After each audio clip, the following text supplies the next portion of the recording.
Okay, let's turn our attention to Exodus 13:19 as we're still studying the causative stem. This is one of those exercises, and so we should expect some type of hifil or hofal, some form of that as we walk through. Now, the way I have it lined out on the screen, it's in some ways already broken up according to the accents within the verse. We have the Athnak underneath Imo. We have a Zakef Katon over Lemor, another one over Etkim, and then, of course, we have the end of the verse. Well, let's go back to the beginning and start working on some of this. I give you in a footnote, Vayikak, and he took. Now, you know this verb, but we haven't really talked about it. When we get to the more weak verbs, we'll see that this verb likes to lose its lamed, and so we're just left with the kof and the chet. So Vayikak is just simply he took. In this case, Moses took, and then here is the direct object, etzmot. Now, we probably don't know etzem at this point, but if you were to go look up etzem for the noun, you'll find that this means bone. Etzem means bone, but in this case, it's bones. So we see the ot on the end, so this is feminine plural. So Moses took the bones of Joseph. Now, this form, etzmot, is shortened. I will refer you to BDB on the forms of etzem, but it has shortened its form.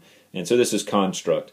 So etzmot Yosef, the bones of Joseph, and then we have imo, and this is the preposition im, with the pronominal suffix o, so with him. So Moses took the bones of Joseph with him. Then he starts to give you the reason why that's the case. So he says, Ki hashbeai hishbiai. Now, like we saw on our last example, this is another one of those examples where you have an infinitive absolute followed by, in this case, a perfect, a finite form of the verb. So we have an infinitive absolute followed by the perfect tense. Both of these happen to be hifil, and they're both from shavai. So this is from shavai, which means to swear. When we see it in the hifil, it means to make swear or cause to swear, just like we saw in our previous example.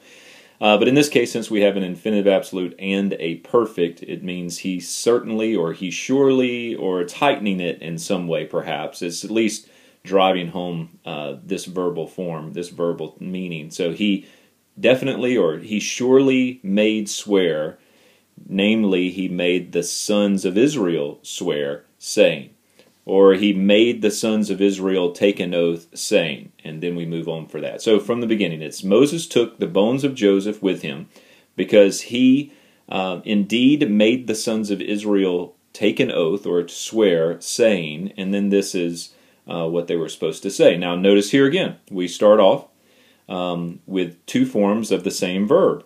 Ao, so this is the infinitive absolute, and it's followed by the imperfect.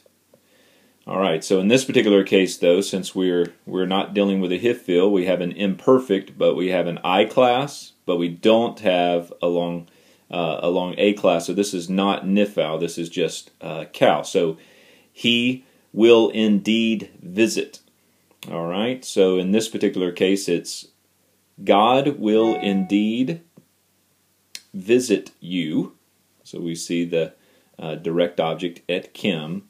God will indeed visit you, and I give you that this one is hifil, perfect consecutive from Allah, and you will bring up. Allah means to go up, in the hifil it means to bring up. And you will bring up, alright, so this is from etzmot, we saw it earlier, now it's written defectively, so it doesn't have the vav in there, and it also has the first common singular pronominal suffix, so you will bring my bones up from this, literally, so you have to supply from this place, or from this land, something like that, and then it concludes with eat kim, with you. Now what's interesting about this is that this form looks almost exactly like this one. So what's the difference? Well, in this second form we have an I class vowel down here, this hirik, or we have a Hirik here. We have an I-class vowel here, but this is